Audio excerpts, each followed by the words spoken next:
नमस्कार, ANB news देख रहे हैं आप। मैं हूं आपके साथ पल्लवी राजपूत और हमारे खास कार्यक्रम राजधानी लाइव में आप सभी का स्वागत है। बुलेटिन की शुरुआत करेंगे राजधानी दिल्ली की खबर के साथ। दिल्ली में कूड़े को लेकर अब सियासत लगातार गर्माती जा रही है। कूड़े पर वाद विवाद का दौर लगातार जारी है। राजेंद्र नगर विधानसभा में दुर्गेश पाठक ने कूड़े रूपी रावण को जलाया और निगम में 15 साल से शासित बीजेपी पर निशाना साधा। इस दौरान उन्होंने कहा कि बीजेपी वाले एमसीडी चुनाव नहीं करवाना चाहते हैं क्योंकि बीजेपी एमसीडी में हार रही है। अगर जीत रही होती तो वह जल्द चुनाव करवाती, लेकिन हार के डर के मारे वह चुनाव को लेट करवाना चाहते हैं।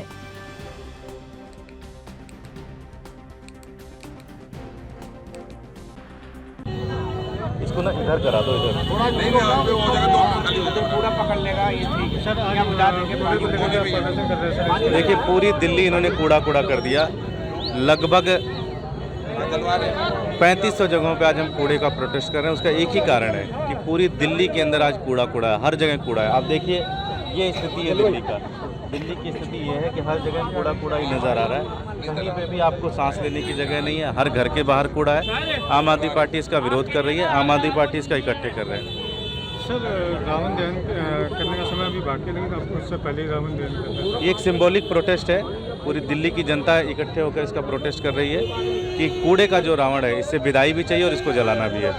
सर, कि आने वाले चुनाव के अंदर एमसीडी के चुनाव में कितना फायदा होगा? देखिए, जनता बहुत परेशान है। चुनाव का लोग इंतजार कर रहे हैं। एक बार ये चुनाव तो कराएं। चुनाव कराएंगे, इनका सुपड़ा साफ हो जाएगा। और इस खबर पर तमाम जानकारी देने के लिए दिल्ली से हमारे संवाददाता राजीव तिवारी इस समय लाइव जुड़ गए हैं। सीधा उन्हीं का रुख करते हैं। राजीव, आपसे पूरी जानकारी चाहेंगे। दिल्ली में अब कूड़े को लेकर सियासत गरमाई हुई है। क्या कुछ वजह है कि आम आदमी पार्टी इस तरह का प्रदर्शन कर रही है? देखिए, बिल्कुल सही कहा आपने। यहाँ पर बात करें, जिस तरीके से लगातार दिल्ली के अंदर कूड़े को लेकर राजनीति होती नजर आ रही है। आम आदमी पार्टी जो है वो लगातार भाजपा के ऊपर निशाना साधती हुई नजर आ रही है। और कल भी, यानी कि आज दशहरा है और एक दिन पहले ही उन्होंने दशहरा बना दिया। यानी कि सीधे सीधे कहें, जो कूड़े के ढेर थे उनका रावण बनाकर उन्होंने कहते हैं उसके अंदर आग लगा दी। और यहाँ तक कि यह भी कोशिश की गई कि जो रावण जलाया जा रहा है उस पर भाजपा लिखकर, यानी कि भाजपा के द्वारा जो गंदगी फैलाई जा रही है या फिर जगह जगह दिल्ली के अंदर कूड़े के ढेर लगे हुए हैं, उसको लेकर अब कहीं ना कहीं रावण जो जलाया गया उससे साफ जाहिर है कहीं ना कहीं एमसीडी का जो पुतला था वो जलाया गया है। और जिस तरीके से 15 साल तक निगम के अंदर भाजपा की सरकार रही है, तो उससे साफ जाहिर है कहीं ना कहीं जो गंदगी फैली हुई है या फिर कहें जो कूड़े के ढेर फैले हुए हैं, वो लगातार कहीं ना कहीं भाजपा के द्वारा किए जा रहे हैं। और इसी को खत्म करने के लिए दुर्गेश पाठक की बात करें, आतिशी की बात करें, तो कल दिल्ली के अंदर सभी जगहों पर इसी तरीके के रावण जलाए गए, कूड़े के रावण जलाए गए। और यहां तक यह भी कहा गया कि भाजपा जो है वो हार की वजह से निगम चुनाव नहीं कराना चाहती है, जिसकी वजह से कहीं ना कहीं दिल्ली के अंदर जगह जगह गंदगी के ढेर बने हुए हैं। जी बिल्कुल, सबसे बड़ी बात यह है कि जो ये जगह जगह गंदगी के ढेर लगे हुए हैं, अब इनमें आम आदमी पार्टी के नेता कार्यकर्ता ही आग लगा रहे हैं। आखिर ये कूड़े के ढेर हटाए क्यों नहीं जा रहे हैं? निगम को समस्याएं कहां आ रही हैं कि जगह जगह इस तरीके से कचरे का अंबार लगा हुआ है? देखिए, बिल्कुल यहाँ पर एक चीज और समझनी होगी, जो जगह जगह कूड़े के ढेर बनाए जा रहे हैं और यहाँ तक कि दिल्ली के अंदर 2 से 3 जो कूड़े के पहाड़ हैं उनको भी खत्म करने के लिए बार बार निगम की तरफ से कहा जाता है कि हमने टेंडर दे दिया है, हमने ये प्रोसीजर पास कर दिया गया है, मगर लगातार कहीं ना कहीं जो कूड़े के ढेर है वो घट नहीं रहे बल्कि में बढ़ते हुए नजर आ रहे हैं। और इसी को लेकर कल जिस तरीके से दुर्गेश पाठक की बात करें या फिर आतिशी की बात करें, सौरभ भारद्वाज की बात करें, आम आदमी पार्टी के जो तमाम जो नेता थे वो अपनी अपनी विधानसभा के अंदर इसी तरीके के रावण जलाते हुए नजर आए। और यहाँ तक कि यह भी कहा जा रहा है कि भाजपा जो है सिर्फ कहती है, करती नहीं है। यानी कि जो कूड़े के ढेर खत्म करने थे वो अभी तक नहीं किए गए और जगह जगह यानी कि 335 जो है कह सकते हैं 3500 जो कैसे कूड़े के ढेर है दिल्ली के अंदर, वो लगभग कैसे बढ़ते हुए नजर आ रहे हैं। और इसी को लेकर उनको खत्म करने के लिए अब दिल्ली आम आदमी पार्टी जो है वो निगम के अंदर आना चाहती है। और निगम के अंदर जो चुनाव किए जाएंगे उसको लेकर भी कहा जा रहा है कि निगम के अंदर चुनाव जल्दी से जल्दी कराया जाए, ताकि जो कूड़े के ढेर बने हुए हैं लगभग 3500 कूड़े के ढेर बने हुए हैं उनको खत्म किया जाए। मगर ना तो भाजपा की तरफ से इस तरफ क्यों पहल की जा रही है, ना ही आम आदमी दिल्ली सरकार की तरफ से, क्योंकि दिल्ली सरकार के अंदर भी पीडब्ल्यूडी आता है, उनके अंदर भी जो कूड़े के ढेर बने हुए हैं उनको भी खत्म करना होगा। मगर यहाँ पर आरोप प्रत्यारोप जरूर देखने को मिल रहा है और सीधा सीधा भाजपा के ऊपर ही आरोप लगाया जा रहा है कि वो निगम के अंदर 15 साल तक है और उन्होंने कूड़े का ढेर जो है वो खत्म नहीं किए गए हैं। जी चलिए, शुक्रिया आपका बहुत बहुत राजीव, आप हमारे साथ जुड़े तमाम जानकारी देने के लिए। खबरों में आगे बढ़ते हैं। दिल्ली में आम आदमी पार्टी के विधायक और प्रवक्ता आतिशी ने कहा कि 7 साल में अरविंद केजरीवाल ने बिजली की व्यवस्था में चमत्कार और काया पलट करके दिखाया है। आज गुजरात के लोग भी फ्री बिजली की सरकार चाहते हैं। बढ़ती आम आदमी पार्टी की लोकप्रियता से बीजेपी दिल्ली वालों की फ्री बिजली खत्म करना चाहती है। एक प्रेस कॉन्फ्रेंस कर आम आदमी पार्टी के विधायक आतिशी ने बीजेपी पर बिजली सब्सिडी बंद करवाने की कोशिश का आरोप लगाया। विधायक आतिशी ने कहा कि दिल्ली में 20 से 25 साल से रहने वालों ने लंबे लंबे पावर कट और लंबे बिजली के बिल खूब देखे हैं। 7 साल में अरविंद केजरीवाल ने बिजली की व्यवस्था में चमत्कार और काया पलट करके दिखाया है। आज दिल्ली में 24 घंटे बिजली आती है। दिल्ली में 30 लाख परिवारों का जीरो बिजली बिल आता है। पंजाब में इस बार 50 लाख लोगों का जीरो बिजली बिल आया है।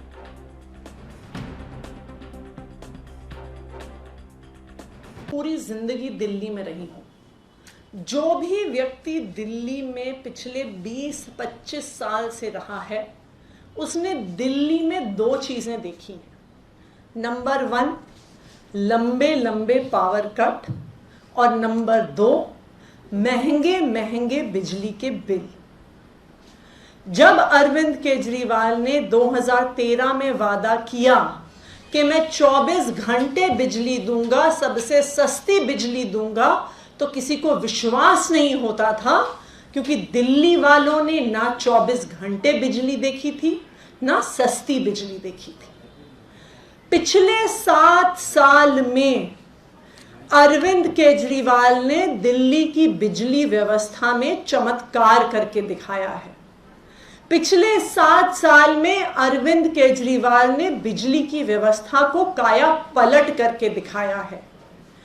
आज जिस दिल्ली में घंटों घंटों के पावर कट होते थे, आज उस दिल्ली में 24 घंटे बिजली। और इस खबर पर तमाम जानकारी देने के लिए हमारे संवाददाता शिवम पांडे दिल्ली से फोन लाइन पर जुड़ गए हैं। शिवम, आपसे पूरी जानकारी चाहेंगे। बिजली बिल को लेकर एक बार फिर से सियासत गर्माती हुई नजर आ रही है। किस तरह का आरोप आम आदमी पार्टी लगा रही है बिजली सब्सिडी को लेकर? जी बिल्कुल, मैं आपको बताना चाहता हूँ कि कल प्रेस कॉन्फ्रेंस करते हुए आतिशी सिंह ने बीजेपी पर जमकर हमला बोला। तो उन्होंने कहा कि आम आदमी पार्टी को लगातार बीजेपी के द्वारा परेशान किया जा रहा है कि जो भी सुविधाएं आम जनता को दिया जा रहा है, बिजली फ्री, पानी फ्री, शिक्षा फ्री, लेकिन बीजेपी सरकार लगातार सरकार आम आदमी पार्टी को परेशान करने में लगी हुई है। वहीं आतिशी सिंह ने ये भी कहा कि जहां पे इनकी सरकार है, गुजरात, महाराष्ट्र और मध्य प्रदेश में सबसे महंगी बिजली आती है। तीनों राज्य में बीजेपी की सरकार है, लेकिन यहाँ चाहे तो बीजेपी सरकार जनता के लिए फ्री कर सकती है, लेकिन आम आदमी पार्टी को लगातार बीजेपी परेशान कर रही है। अब दिल्ली में 24 घंटे बिजली लगातार आ रही है और दिल्ली में 30 लाख परिवारों को, जब से आम आदमी पार्टी सरकार बनी है, 30 लाख परिवारों को बिजली की बिल जीरो आती है। वहीं पंजाब में सरकार बनने के बाद 50 लाख परिवारों को बिजली का बिल जीरो आता है। जी चलिए, शुक्रिया शिवम, आप हमारे साथ जुड़े तमाम जानकारी देने के लिए।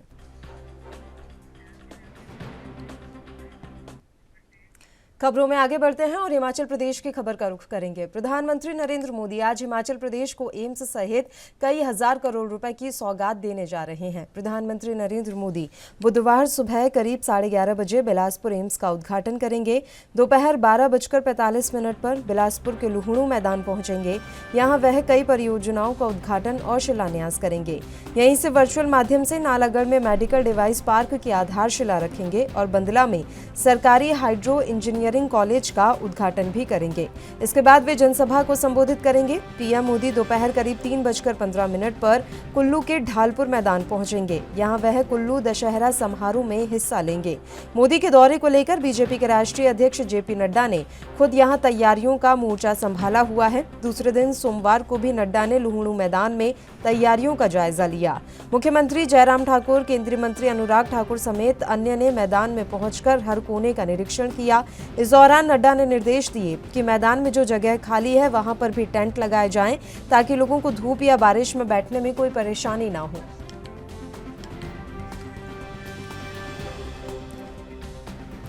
इस खबर पर तमाम जानकारी देने के लिए हम हिमाचल प्रदेश ब्यूरो चीफ टीना ठाकुर जी इस समय हमारे साथ जुड़ गई हैं। टीना जी, आपसे पूरी जानकारी चाहेंगे प्रधानमंत्री नरेंद्र मोदी के दौरे को लेकर।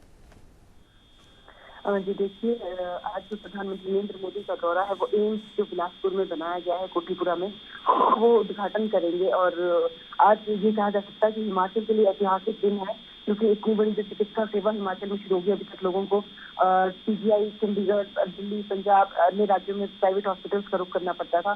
तो आज आप ये कह सकते हैं कि आज एक ऐतिहासिक दिन है जब प्रधानमंत्री नरेंद्र मोदी एम्स का यहाँ पे उद्घाटन करेंगे। और यहाँ पे जो है जो सुविधाएं हैं, स्वास्थ्य सुविधाएं, उनका उद्घाटन करेंगे। उसके अलावा प्रधानमंत्री नरेंद्र मोदी कुल्लू दशहरे में भी शिरकत करेंगे और लूना मैदान में वो एक बड़ी जनसभा को भी संबोधित करेंगे।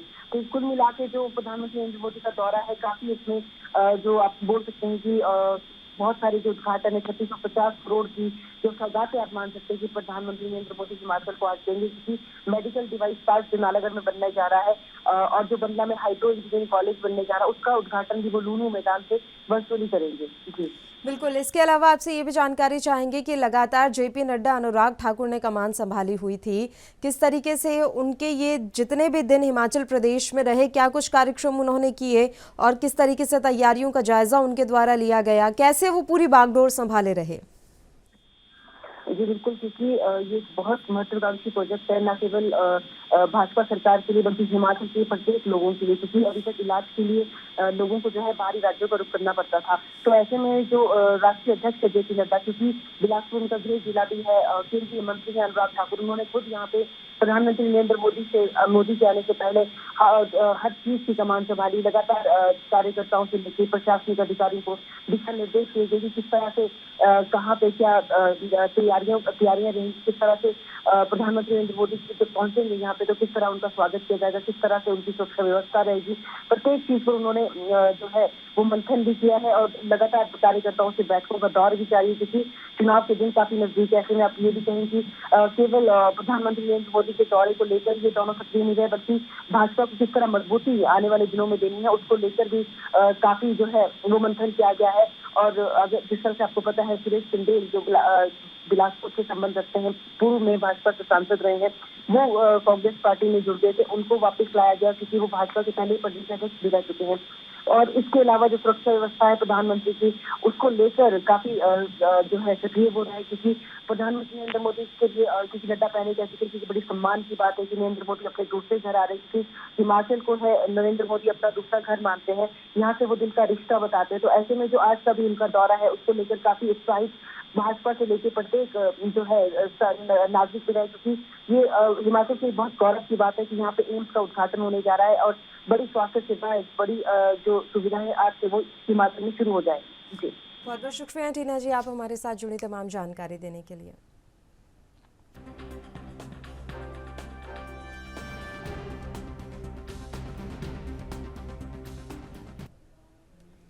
बढ़ते हैं उत्तर प्रदेश की खबर की ओर। सीएम योगी आदित्यनाथ इन दिनों गोरखपुर के दौरे पर हैं। आज भी उनके विभिन्न कार्यक्रम प्रस्तावित हैं। इससे पहले सीएम ने गोरखनाथ ओवरब्रिज के समानांतर एक और ओवरब्रिज बनाने की हरी झंडी दे दी है। यह ओवरब्रिज 776 मीटर का होगा। आपको जानकारी दे दें कि इस पर 178 करोड़ रुपए खर्च किए जाएंगे। ओवरब्रिज बनने के बाद धर्मशाला बाजार से गोरखनाथ की राह आसान हो जाएगी।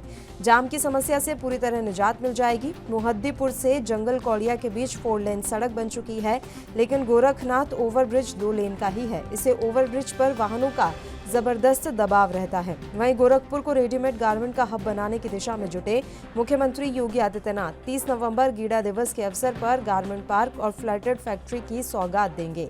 इस दौरान गारमेंट पार्क का लोकार्पण करेंगे, जबकि फ्लैटेड फैक्ट्री का शिलान्यास किया जाएगा। गोरखपुर प्रवास पर आए मुख्यमंत्री योगी आदित्यनाथ ने चैम्बर ऑफ इंडस्ट्रीज के अध्यक्ष विष्णु अजीत सरिया और पूर्व अध्यक्ष SK अग्रवाल को यह आश्वासन दिया।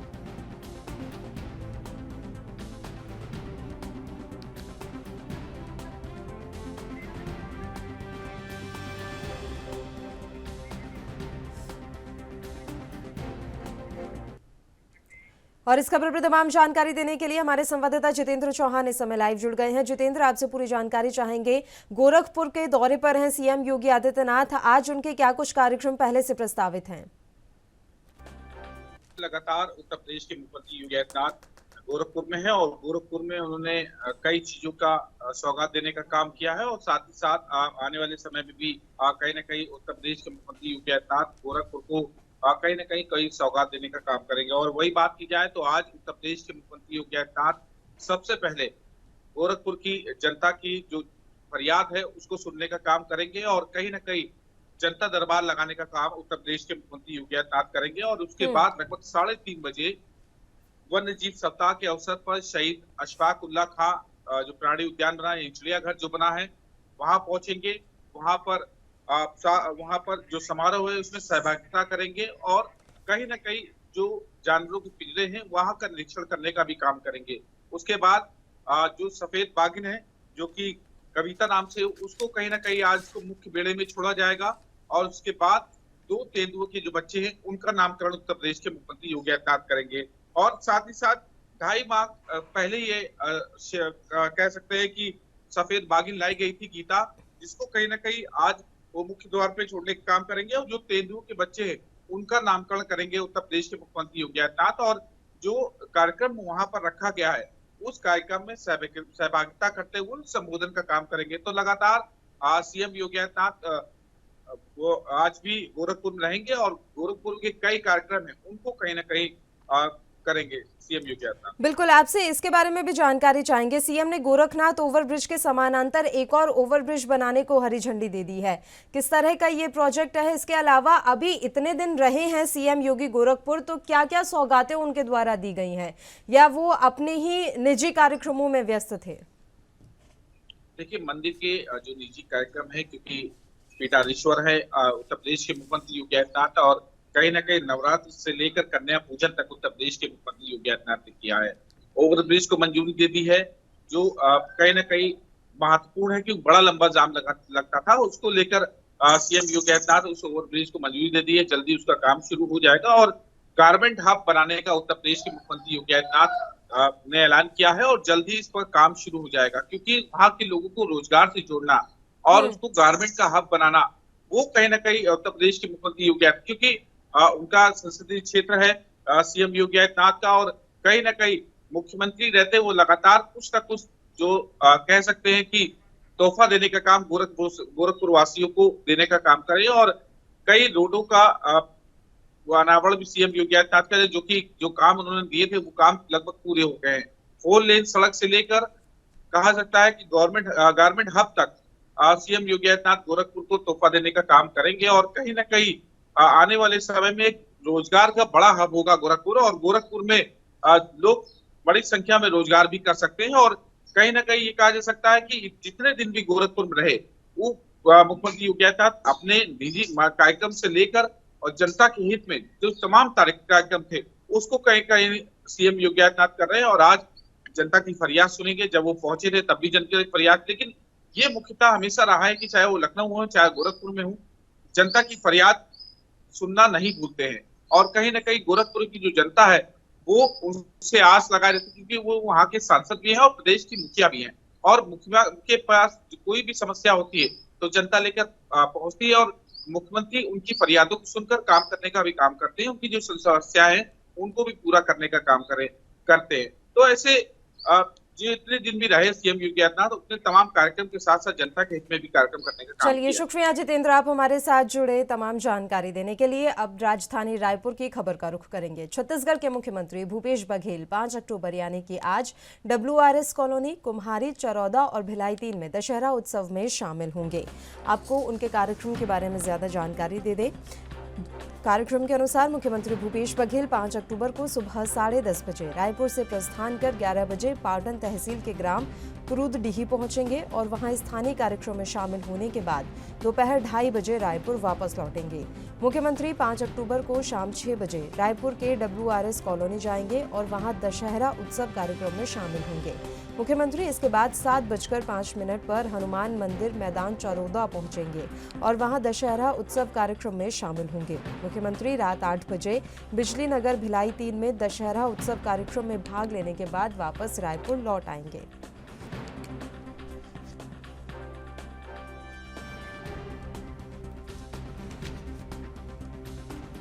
तो तो छत्तीसगढ़ के मुख्यमंत्री भूपेश बघेल 5 अक्टूबर यानी कि आज WRS कॉलोनी, कुम्हारी, चरौदा और भिलाई 3 में दशहरा उत्सव में शामिल होंगे।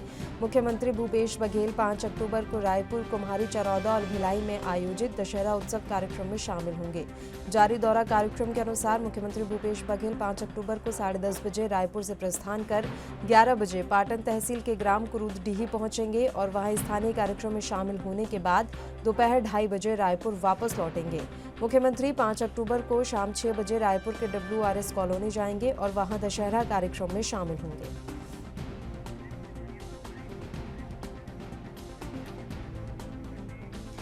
और इस खबर पर तमाम जानकारी देने के लिए रायपुर से हमारे संवाददाता अखिलेश तिवारी इस समय लाइव जुड़ गए हैं। अखिलेश, आपसे हम पूरी जानकारी चाहेंगे, आज किस तरीके के कार्यक्रम मुख्यमंत्री बघेल के प्रस्तावित हैं? देखिए, जिस तरीके से मुख्यमंत्री भूपेश बघेल अपने गृह क्षेत्र पाटन जाएंगे, इसके अलावा सीधा मुख्यमंत्री निवास पुनः लौट आएंगे। इसके अलावा कुछ कार्यक्रम है जिसमें आरक्षित है, जहां सामाजिक संगठन के जो लोग हैं और दशहरा उत्सव इस बार खास तौर से मुख्यमंत्री निवास में भी मनाने की जो तैयारी है वो लगाई जा रही है। इसके साथ साथ वहां कई विशिष्ट लोग भी आने की जो तैयारी है वो कही जा रही है। इसके साथ साथ शाम को 6 बजे मुख्यमंत्री भूपेश बघेल सीधा रवाना हो जाएंगे WRS कॉलोनी के लिए। और WRS कॉलोनी के वहां की जो गरुड़ जी आ रहे हैं, जो पूर्व में राम सीता की जो रोल अदा करने वाले जो हैं, उसको लेकर के भी तैयारी की जा रही थी। तो साथ ही साथ कई ऐसे पल है जिसमें शामिल होंगे मुख्यमंत्री। इसके अलावा दुर्ग भिलाई जाएंगे। दुर्ग भिलाई में लगभग 4 से 5 ऐसे स्थान है जहां मुख्यमंत्री को निमंत्रण दिया गया है और वहां रावण दहन की जो कार्यक्रम है उसको रखा गया है, वहां सम्मिलित होंगे। इसके साथ साथ मुख्यमंत्री पुनः रायपुर लौट आएंगे। रायपुर में सामाजिक जो संगठन है और वहां की जो रावण दहन की जो प्रक्रिया है, खास तौर से मुख्यमंत्री निवास में भी आयोजन किया गया है, वहां सम्मिलित होने की जो तैयारी है वो बताई जा रही है। पल्लवी जी, बिल्कुल, सबसे बड़ी बात यह अखिलेश के तमाम जो कार्यक्रम होते हैं, सामाजिक कार्यक्रम, उसमें मुख्यमंत्री बघेल के द्वारा शिरकत की जाती है और यही वजह है कि लोग उन्हें काफी पसंद करते हैं। और या फिर ये भी कहा जाए कि चुनावों के मद्देनजर हमेशा इस तरह के कार्यक्रमों में शामिल होते हैं मुख्यमंत्री, ताकि लोगों से उनका संवाद बना रहे। बिल्कुल, निश्चित तौर पे सामाजिक संगठन के जो लोग हैं, खास तौर से ऐसे मौके जब नवरात्र हो या हिंदू त्योहार हो, ऐसे में जो सामाजिक जो संगठन के जो लोग हैं वो मुख्यमंत्री से मुलाकात करते हैं और मुख्यमंत्री स्वयं चाहते हैं कि जो सामाजिक संगठन के जो लोग हैं उनसे मुलाकात करें और सामाजिक समरूपता में जो बात बन सके और समाज की जो कल्याण, हितकारी कल्याण हो, उसको किस तरीके से निदान किया जा सके, ऐसे विषयों को लेकर के अपना पक्ष रखा जाता है। और निश्चित तौर पे सामाजिक संगठन में पहले ऐसे मुख्यमंत्री हैं छत्तीसगढ़ में जो समाज को पहले प्रमुखता देते हैं, उसके बाद किसी और चीजों को लेकर के आगे बढ़ते हैं। क्योंकि सामाजिक जो संगठन की जो रूपरेखा जो तैयार करने वाली बात है, चाहे ग्रामीण अंचल की बात किया जाए, चाहे अन्य नीचे तबके की जो समाज के लोगों की बात किया जाए, सभी के लिए सामुदायिक स्वास्थ्य केंद्र से लेकर के उनके जो संगठन है, खासतौर से समाज के जो ऐसे भवन है जिसके निर्माण के लिए लगातार मुख्यमंत्री प्रयासरत रहे हैं, उनको एक विशेष दर्जा भी देने की जो तैयारी रहती है वो मुख्यमंत्री भूपेश बघेल के अंदर दिखती है। तो कहीं ना कहीं दशहरा उत्सव है तो उसको लेकर के एक विशेष जनजाति, चाहे आदिवासी की बात किया जाए, क्योंकि दशहरा सबसे ज्यादा छत्तीसगढ़ में बस्तर की जो दशहरा है वो फेमस है, वहां की भी जो तैयारी है और वहां की जो समरूपता है वो वीडियो कॉन्फ्रेंसिंग के जरिए जुड़ने की जो तैयारी है वो भी बताई जा रही है। पल्लवी जी, शुक्रिया, आप हमारे साथ जुड़े अखिलेश तमाम जानकारी देने के लिए। राजधानी मुंबई की खबर का रुख करते हैं। देश भर के लिए भले ही बुधवार को दशहरे का पर्व है, लेकिन शिवसेना के 2 गुटों के लिए यह शक्ति प्रदर्शन का मौका है। उद्धव ठाकरे गुट और सीएम एकनाथ शिंदे समूह की ओर से ज्यादा शिव सैनिकों को अपने पाले में लाने की कोशिश हो रही है। इसका बड़ा मौका दशहरा रैली होगी, जहां ज्यादा से ज्यादा भीड़ जुटाने की कोशिश दोनों गुट कर रहे हैं। इस रैली के लिए तैयारियां इतनी जोरों पर हैं कि 10,000 वाहनों में कार्यकर्ता मुंबई पहुंचने वाले हैं। इनमें 6,000 सरकारी और निजी बसें भी शामिल हैं। इसके अलावा करीब 3,000 कारों से भी लोग रैलियों में पहुंचेंगे। इसके अलावा उद्धव ठाकरे ग्रुप की ओर से सभी 1400 प्राइवेट बसों की बुकिंग की गई है। मुंबई महानगर क्षेत्र में शिवसेना शाखा प्रमुखों, नगर सेवकों को निर्देश दिया गया है कि वे अपने खर्चे पर कार्यकर्ताओं को कार्यक्रम स्थल पर लेकर आएं। प्रदेश के निजी बस चालकों मालिकों के अनुसार दोनों सभाओं में कार्यकर्ताओं के कुल करीब 10,000 वाहनों में मुंबई में प्रवेश करने की संभावना है। खबरों के मुताबिक शिंदे समूह ने दशहरा मेला के लिए सरकारी बसों की बुकिंग के लिए 10 करोड़ रुपए नकद दिए हैं।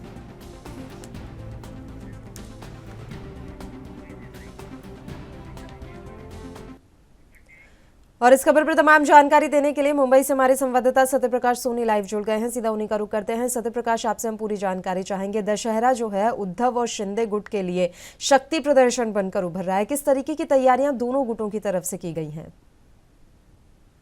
बिल्कुल पल्लवी जी, देखिए मुंबई सहित पूरे देश में आज दशहरा का आयोजन किया जा रहा है, लेकिन जिस तरह से महाराष्ट्र की सियासत में उद्धव गुट और एकनाथ शिंदे गुट के लिए शक्ति प्रदर्शन का दिन है, क्योंकि दोनों गुट आज महासभा करने वाला है।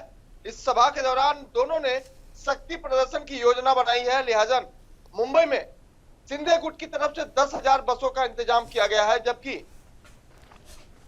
एक उद्धव गुट की तरफ से भी बसेस और प्राइवेट कारों का इंतजाम किया गया है। सबसे बड़ा सवाल यह उठता है कि शिंदे गुट ने 10 करोड़ रुपए जो है कैश के तौर पर पीएसटी और सीएसटी को दिए गए हैं। ऐसे में सवाल विपक्ष ये उठा रहा है कि यह जो कैश का ट्रांजैक्शन हुआ है वो किसके खाते से हुआ है और कहां से हुआ है।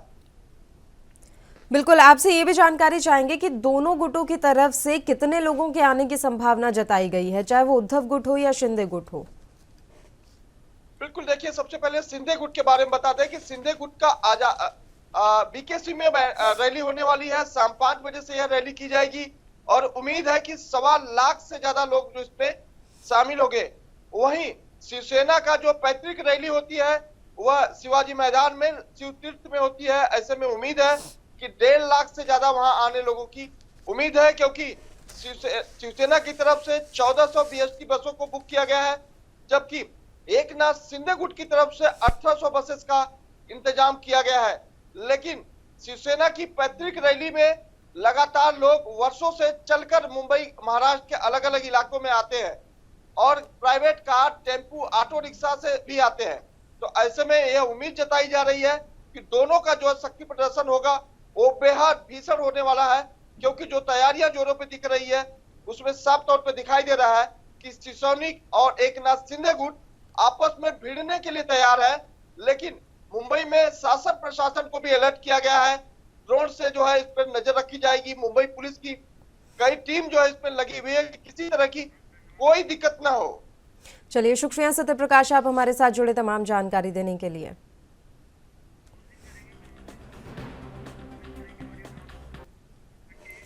और इसी के साथ राजधानी लाइव में फिलहाल के लिए इतना ही। मुझे दीजिए इजाजत। देश और प्रदेश की तमाम ताजा खबरों के लिए आप बने रहिए हमारे साथ। नमस्कार।